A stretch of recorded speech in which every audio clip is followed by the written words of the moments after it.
Hello, everyone. I'm Marisa B, and welcome to Radiant Living, Inspiring Humanity to Thrive. Today with me, I have Tonya Marie Baillargeon.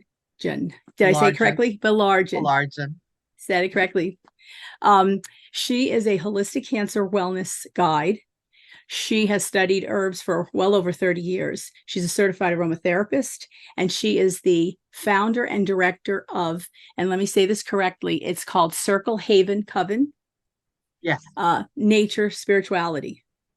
Correct. Perfect. Hi, Tonya. Thank you so much for coming today. Thank you for having me. You're quite welcome.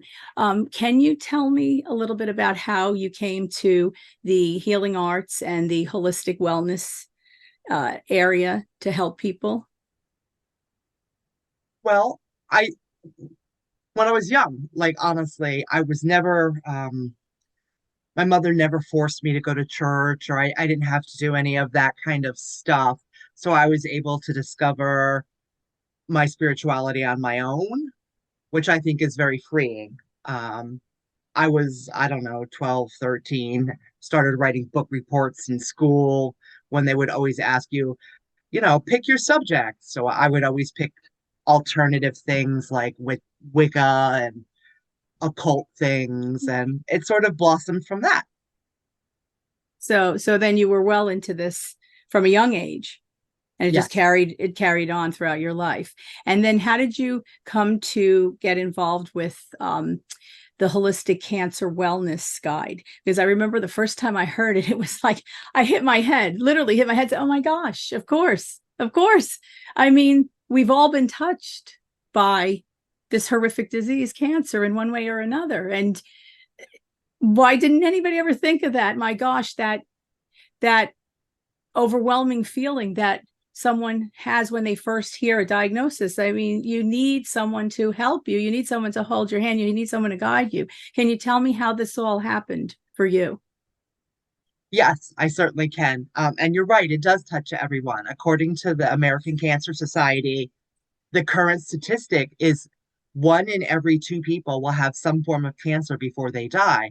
And I think that's an outrageous number. Horrific. Um, in 2007, I became that statistic. I was Oh my diagnosed with a gosh. carcinosarcoma of the uterus, and Oh. I had a total hysterectomy. And then I had what my oncologist called a chemo radiation sandwich. And I was like, I'll have the tuna fish.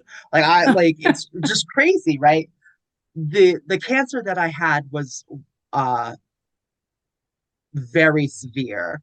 My oncologist never gave me an expiration date, which I think is good. I think we should not give people expiration dates. I mean, because your mind can do so many different things. Do you know how much a healthy uterus weighs? No. 4 ounces. 4 ounces.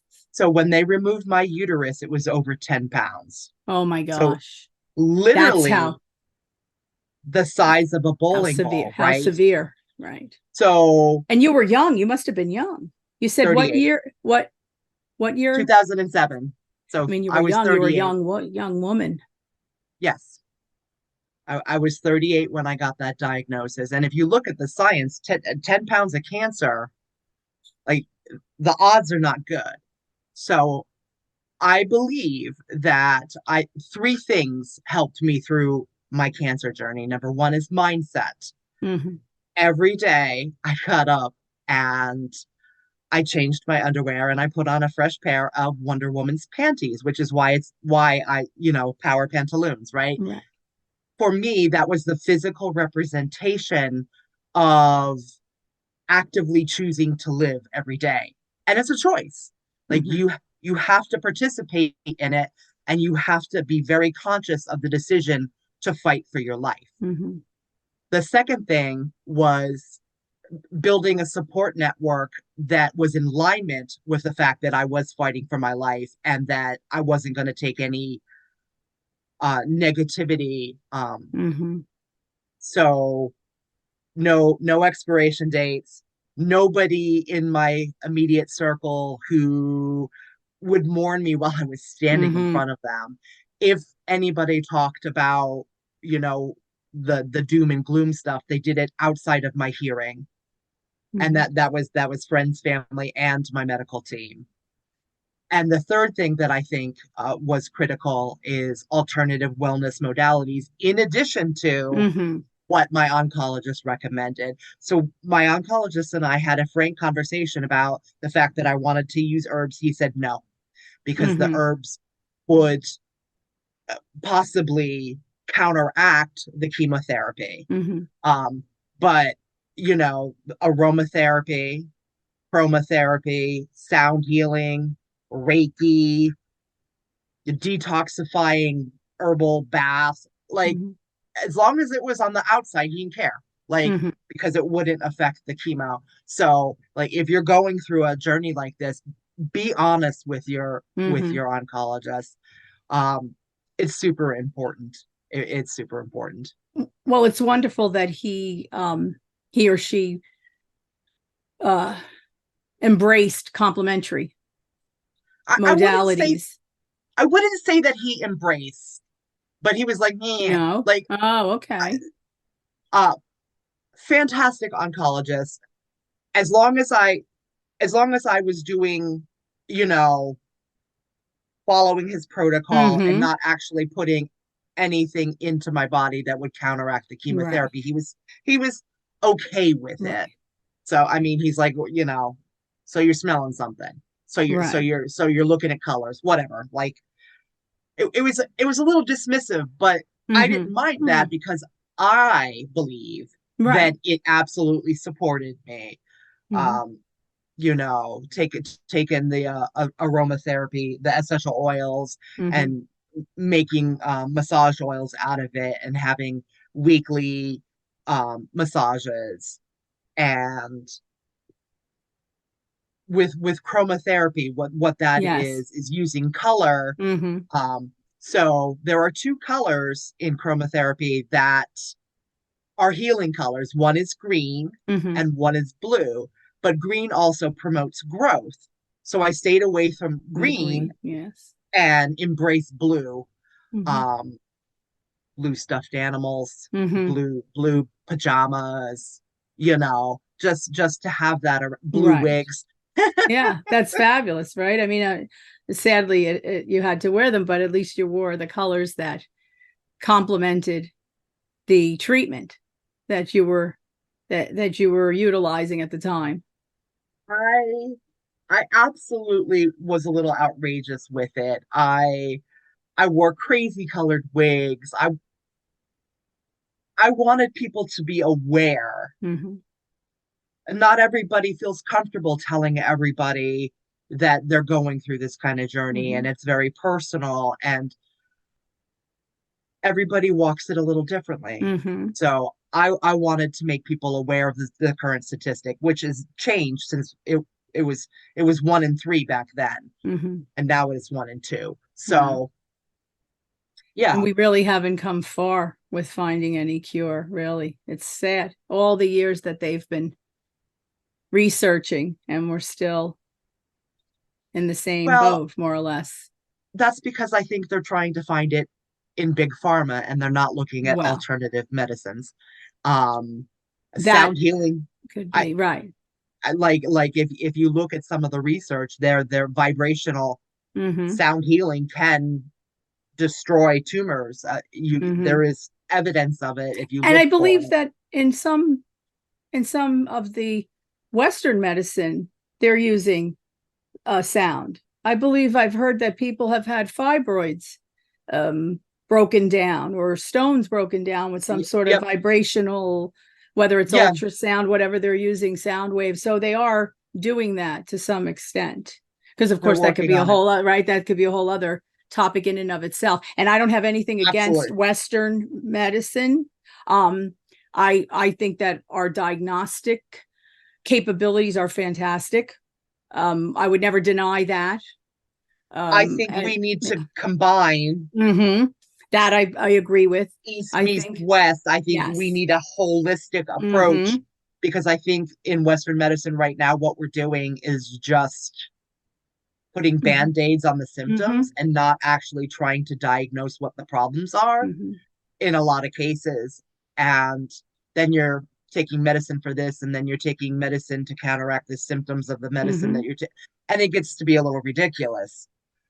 So It's true. I, And of I, course, that's a whole other discussion in and of itself. yeah, I can only tell absolutely. you from clients that I have, and yes, they do come for traditional psychotherapy, but some of them have found, and they've told me that they found that their wellness has come from a lot of the alternative methods or the alternative methods in conjunction with the traditional psychotherapy, and they enjoy it and they prefer it. So I can only go by what they tell me for their uh, treatment plan or their healing journey. So that's just how it is, and I would never deny anybody the right to use what they feel that they want to use. Right. So mind, body, spirit Mm-hmm. need to be in alignment. If there is a dis-ease, it will Mm-hmm. cause disease. So if you've got something going on and you're not paying attention to it, it can manifest into a Mm-hmm. physical thing. Mm-hmm. That's what I believe. So Yes. I concur. And I think that I think you need to, while you're on your wellness journey, you need to work on all of it, Mm-hmm. mind, body, and spirit, Mm-hmm. in order to be as healthy as you can be. Yes. Yes, that's true. And I didn't mention Power Pantaloons. That's a program that you're currently running. You That's my are, yes, podcast. that's your podcast, and I love it. I love the name Power Pantaloons. And what got me was when you were discussing when we had chatted a while back about the poopsidents, because it was a very real situation. And I want you to tell us a little bit about how now you're getting into the realms of assisting other cancer survivors, cancer thrivers, because that's what they Yeah, have to be. And so I know that you had this long journey yourself, and of course, like you said, you had relative resources, personal resources. That's detrimental, because without that, you had that's one of the pillars of strength while you're going through things. So and now that's what you're becoming for people who don't have that, really, because you're the guide that they need. That's so important, because not everyone has the um the resources behind them, for whatever reason that may be. um they may not have that, and so it's it's such a lonely walk for them. And it so now is. you're providing this wonderful service that, why didn't we all think of this before? It's wonderful. So tell me a little bit about this now. Sure. So I want to speak first on the I want to be the resource I didn't have while I was going through it. And I found out like 10 years later that there are nonprofit organizations that will drive you to and from treatments. People volunteer to do that. I had no idea, Right. and I was driving myself to Oh, my radiation gosh. appointments. I should not have been on the road. Absolutely should not No. have been on the road. Like I was exhausted Yes. from the treatment, because it was very severe. But one of the side effects of having radiation on my abdomen is I don't get my body doesn't provide me signals as fast Mm-hmm. as. So there is no like I know I have to go to the bathroom and I should Mm-hmm. do it in the next 15 minutes. Sometimes my body is like, "Oh, we have to poop Mm-hmm. now." And then I'll take two steps and my body's like, "Okay, we're done."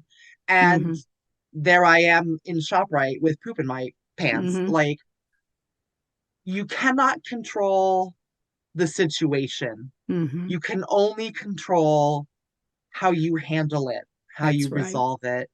And for a long time, I was very humiliated about it, but this is a human experience. And all of us have pooped our pants at Yeah. least once as a Yeah. child, right? And we'll probably be doing it again as we Again. age. Yes. So I think having discussions about it and normalizing that it's a it Mm-hmm. happens and you have no idea what somebody else is walking, what life experiences they're Mm-hmm. walking when you encounter them.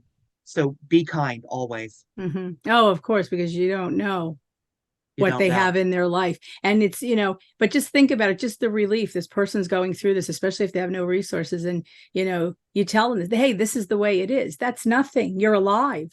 You're alive Yes. and you're fighting to be alive. So who cares? It happened and it happened and we just move on. And I think maybe even hearing that, because who's going to tell them that you're sad, you're upset, angry? I'm sure anger comes into it. There has to be a grieving process for all of this. You have to go through the stages, I'm sure.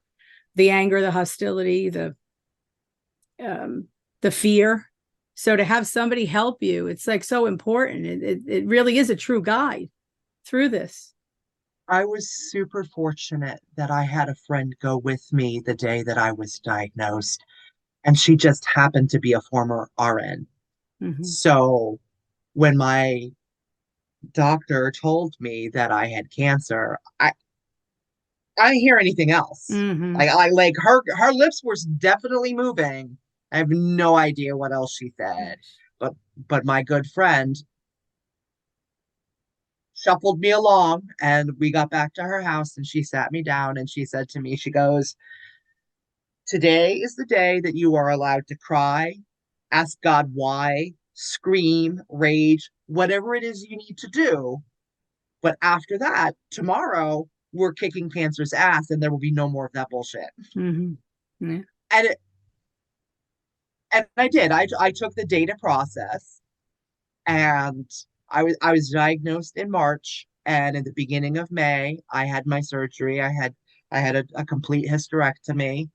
Um, some advice that I could offer is when your doctor asks you something, Mm-hmm. like a yes or no question, or anything, and you don't understand why they're asking it, don't just dismiss the question. Mm-hmm. Actually ask them why they're asking it.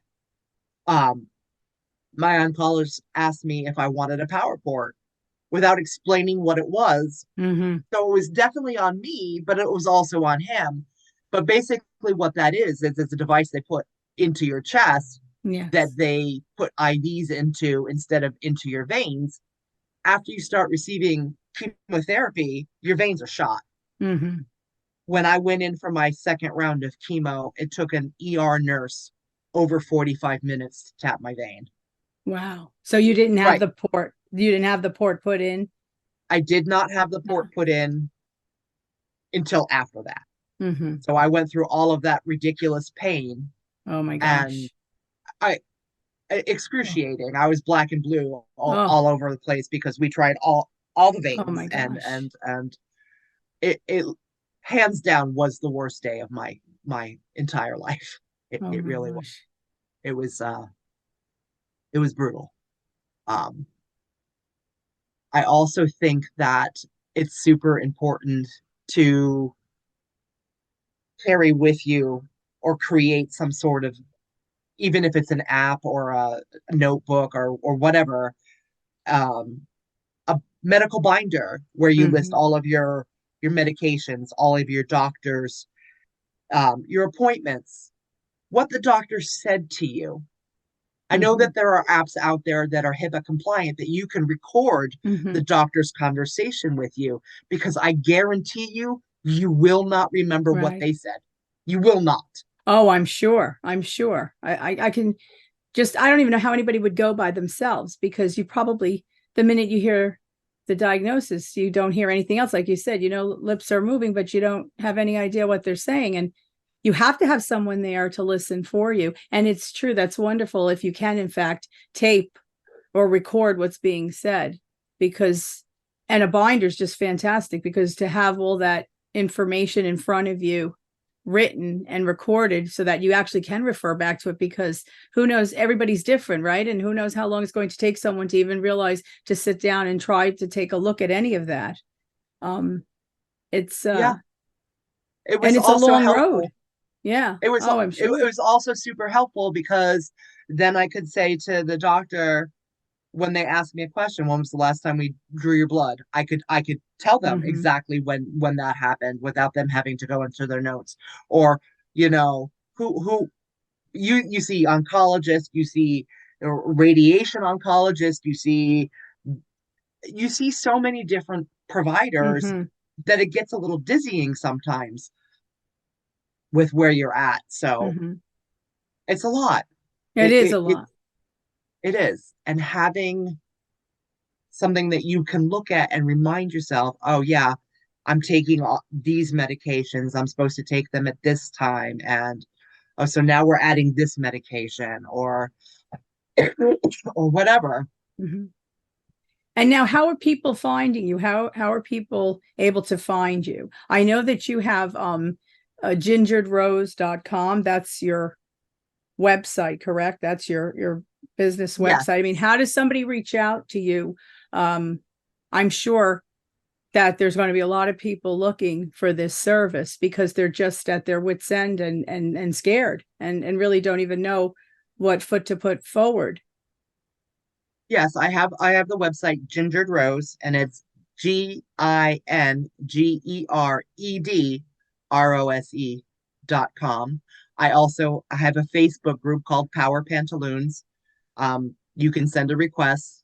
Mm-hmm. I I have will put all that in the bottom of the video so everybody can have that information to hand. So I we can have offer I that have a to them. YouTube, and that's Yes. at Gingered Rose. That's perfect. I'll put that all in so everybody can look you up because I'm sure there's going to be a lot of people. And I'm sure it's not only the cancer survivor, the cancer thriver, but even their family members, because I'm sure that that's a blow. They need help too. They need, Absolutely. they're Absolutely. probably just as fearful of what the road's going to be. They need help. They need guidance too. I'm sure. The number one question that I get asked by support individuals is how do I help them? And my question always to them is, have you asked them? I don't know who they are. I don't know what their journey is. I couldn't tell you what Mm-hmm. you can do for them. The only person that knows is them. So just ask them, do you want to be listened to? Do you want me to leave you alone? How can I help Mm-hmm. you with this? And they'll get all the answers they need directly from the survivor. Mm-hmm. Yeah. But I mean, it's helpful for the family members to have somebody to ask some sort of guidance. It Yes. really is because Yeah. really I think that you're probably so lost and you want to help and you don't know how to help, and maybe you're even fearful of asking because you don't want to disturb them or you feel like you're putting more burden on them. So it is wonderful to have this service provided for them, to have a guide to help them through this and ease them through this whole system, because it is a system. It is most definitely a system. um, and it's a system that moves rather quickly from what I've seen. Your provider's responsibility is to remove the cancer. Mm-hmm. And that's all they focus on. Nobody tells you about side effects. Nobody, like, they're so focused on Mm-hmm. helping you live that they're not really concerned about what your life is going to be like after that Mm-hmm. happens. And I understand that, Yeah, but it's also kind of brutal.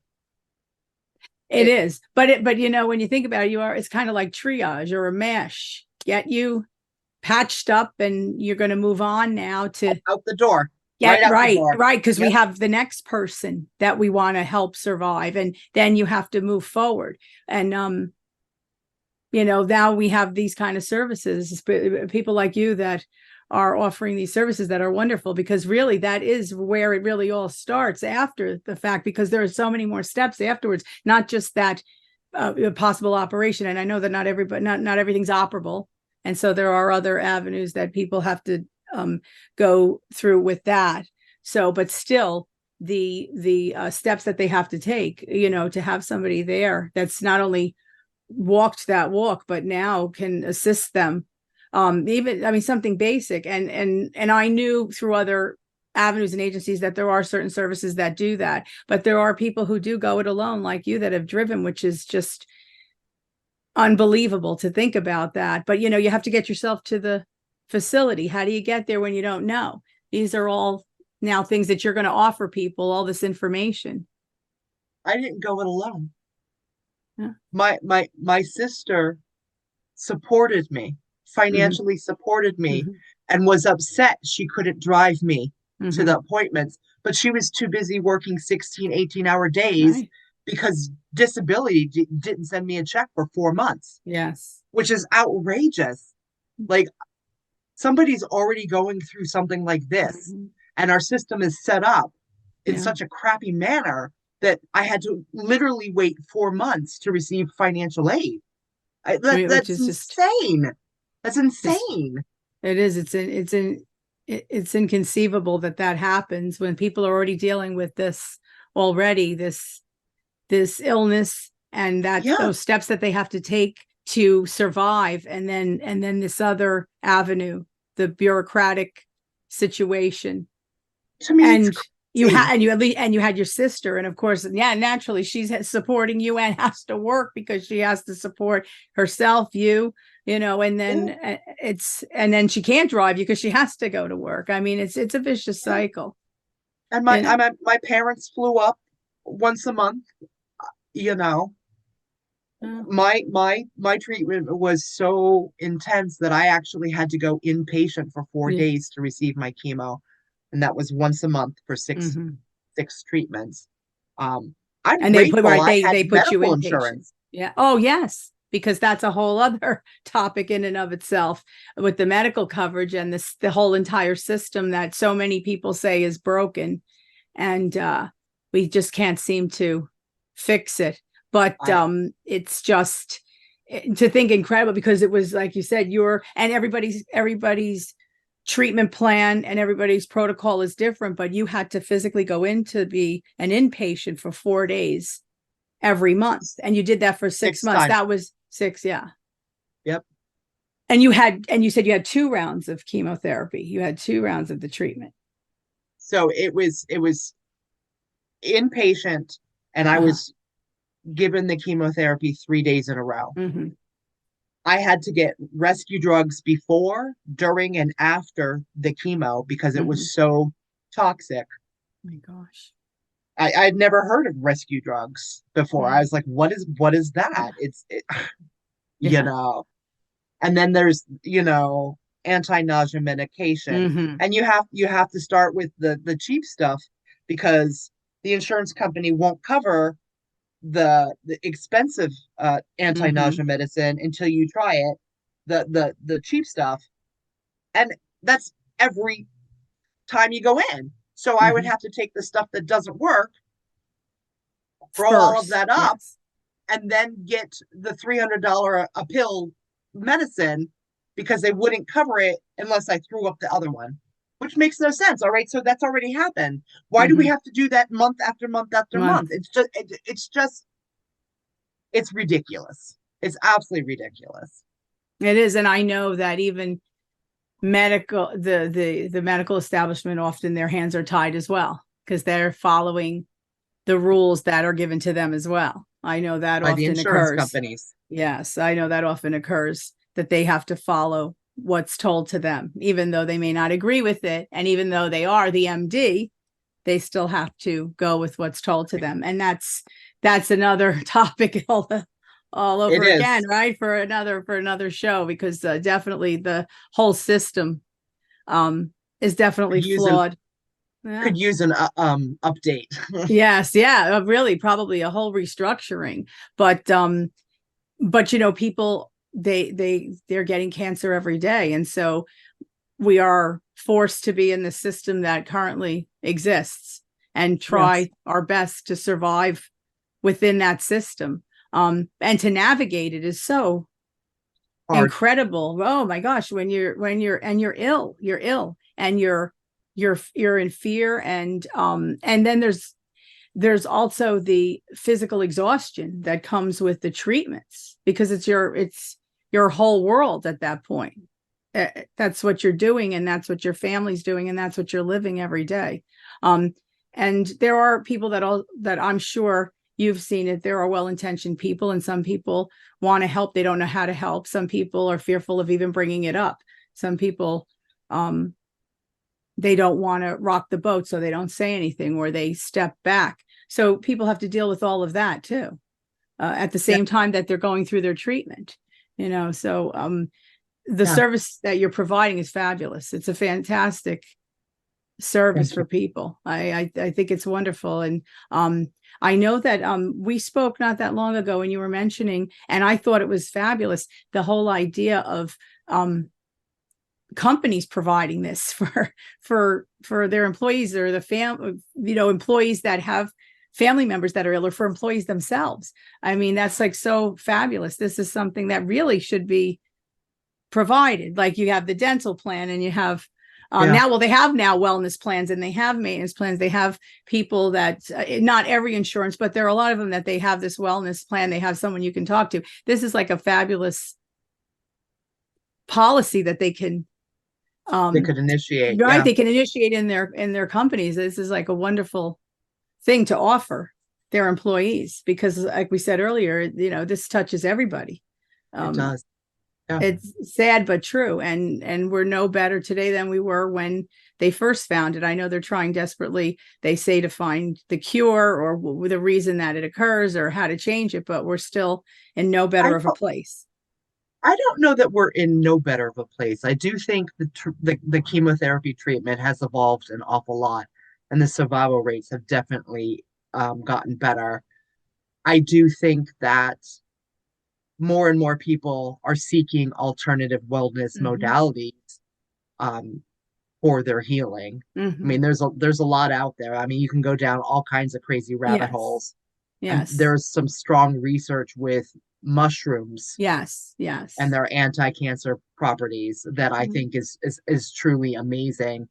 Um, I read something just the other day about a scientist working with nanotechnology Mm. and curing cancer. So there's a lot going on. There I really is. wonder what this, I wonder how much better we are. Like, how much better. I mean, I'm sure that some cancers have a better survival rate once you're diagnosed now than before. I'm wondering where we really stand with all of that statistically. Something to look up, I guess. Yeah, Something I to do don't my know those numbers. something to do my research on, just to see that I'm sure. Well, I always believed that early detection is the best cure. I really believe that. Early detection. I mean, we maintain cars. Why are we not maintaining ourselves? I have something to say on that. 10 pounds of cancer. There were no cancer markers in my bloodstream. So ultrasounds, Mm-hmm. pap smears, They transvaginal couldn't find ultrasounds, nothing. some crazy procedure where they inflated my uterus with water Mm-hmm. and then imaged it Right. Couldn't find exceedingly pain. anything. No, all of that came back negative or Really? inconclusive. They Wow. had to do a D&C to find my cancer. Oh, wow. Okay. If you know something is wrong with your body, Well, yes. advocate for yourself. Advocate for Mm-hmm. yourself. my I'm very fortunate because my doctor didn't fight me at all. She's Mm-hmm. like, this is just the next step. This is just the next step. Mm-hmm. And she's like, the only thing else we can do is a Mm-hmm. D&C. And I'm like, well, then Right. that's what Right. we're Right. doing. And I got no pushback from her. Right. But you were I persistent. You were persistent because you knew your body had changed somehow. Something was different. So Yes. you're persistent. Yes. Yeah. And for me, that the symptoms were a heaviness in my body. Uh-huh. And it's different for everybody, but if Yes. you feel different and Right. you can't figure out what it is, advocate for yourself. Mm-hmm. Absolutely. Yes. Yes. I'm wondering, when they did the testing, the diagnostic, and they said inconclusive, that they didn't decide then to do something, that you had to more insist, or did they really go hand in hand and say it is inconclusive, and so better be safe than sorry? My gynecologist was on point. Like Mm-hmm. I she's like, are you do you want to pursue this? And I said yes. And Mm-hmm. so then we just did the next step. Mm-hmm. And Mm-hmm. unfortunately, you have to go through all the Yes. steps Yes. until you find the thing. I recently had a another cancer scare where I thought I was having some issues, Oh, and wow. I ended up going to speak with a an oncologist that specialized in blood. And when I mentioned to her Mm-hmm. that there were no cancer markers in my blood the Mm. first time, she honestly looked like I had smacked her in the head. Like like she couldn't conceive of that. She was like, "What?" Like, I mean, the look on her Right. face was shock.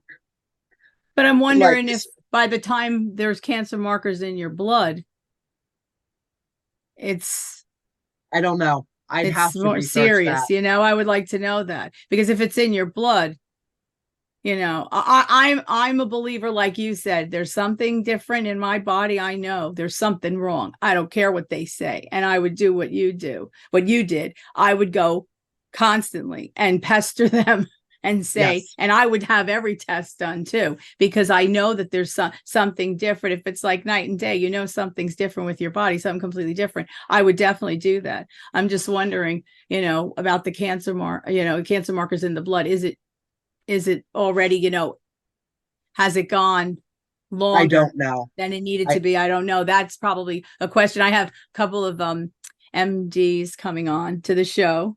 ask Uh them. yes, I'm Ask gonna them have to if ask them. I'm gonna have to ask them when we have as conversations, what, because of course they would know better. At least they would definitely know better than I do. And so I would love to know what they have to say. I'm gonna have to ask them. But yeah, that's it was wonderful that your gynecologist continued along the lines of what the type of diagnostic testings that were out there for you to utilize at the time, and that she followed those steps, and that you didn't have a pushback from them, because yeah, there are those that do that. That's I'm assuming that you're going to be able to assist people in that respect too, because I could some people need to know that.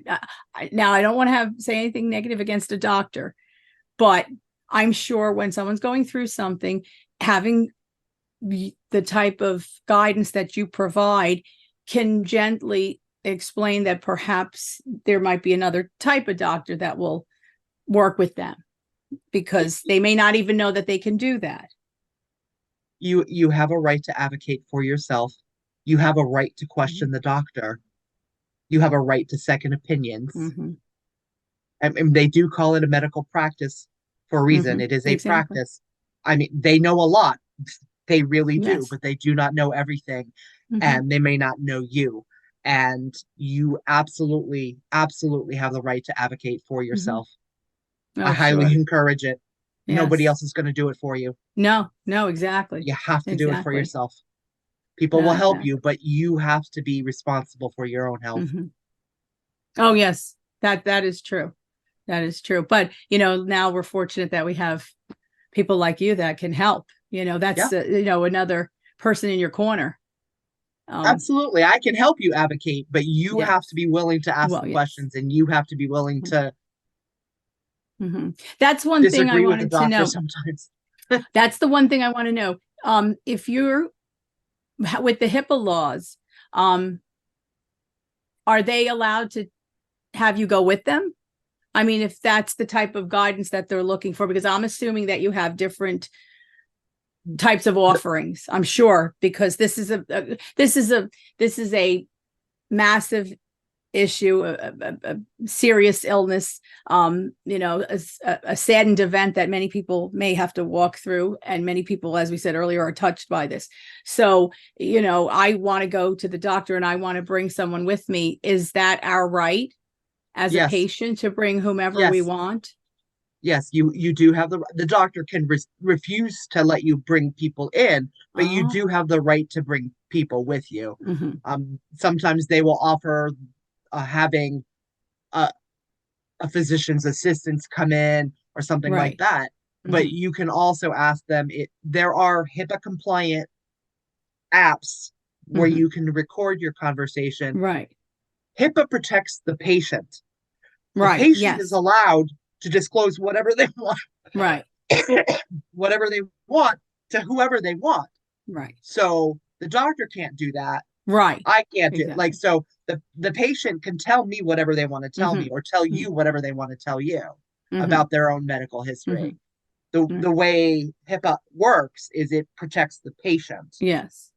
So if the patient doesn't invoke it Mm-hmm. by speaking about their medical history, then you're not breaking HIPAA that way. Right, Like, right, I can tell you, like earlier when I told you about my hysterectomy, that was me disclosing personal right. physical, And health. that's why I wouldn't, even though I may have known about it, that's not my place to say it, because that's not for me to disclose.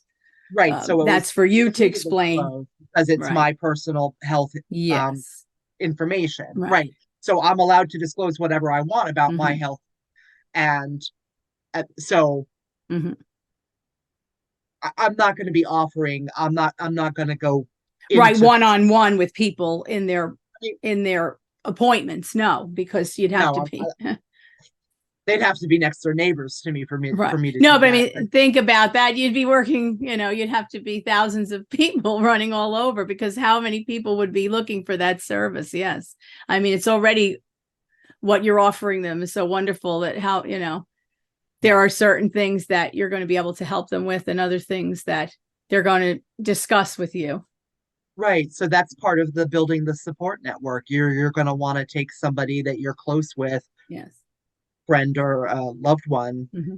to go with you on your appointments. And if you don't have that ability because they have to work or whatever, I Hmm. have to figure out what the name of that app is. I know that there is an app out there that is HIPAA compliant, Hmm. but you can also just ask the doctor if you can record the conversation, Hmm. or we go back to that medical binder and you just write down Hmm. what the doctor is telling you. Right. Usually you only spend a few minutes with the doctor anyway. So Yes. Right. So it behooves you to bring a little pad and jot down something, even in general, when you go, because you are only yeah, with them a few minutes. So yeah, just for yourself just to recollect what was told to you, and make sure that you got it correct. So that's really sound advice. But I have to say that I think the service is fabulous. I'm so happy that you came thank you. on the show, and that you told us not only what you do, but how it came about. And, that you are a thriver, a survivor, and now you're helping other people. And I will definitely put all the information. I'm sure plenty of people want to reach out, um, family members and those going through this uh, at this time. So I will definitely let them know. And I definitely am going to join your group. I love the idea of power pantaloons. In fact, I watched one of your episodes with a gentleman that you had spoken to a couple of weeks back. Yeah, He was on your show. It was a fabulous show. I really enjoyed it. So I definitely going to thank have to you. join the group. And you mentioned that you actually have the video podcast on, you're doing it Spotify. now on Spotify now too, so Yeah, people can see it there as well. So that's yep. perfect. It's called That's Power wonderful. Pantaloons. You can find Yeah. it on Spotify. Yes, that's great. And again, thank you so much, Tonya, for coming on. I so appreciate you Thank taking you. your time and explaining everything to everyone. Thank you, Marissa. It was a pleasure to be here. Oh, well, quite welcome. Thank you again. I will speak with you soon.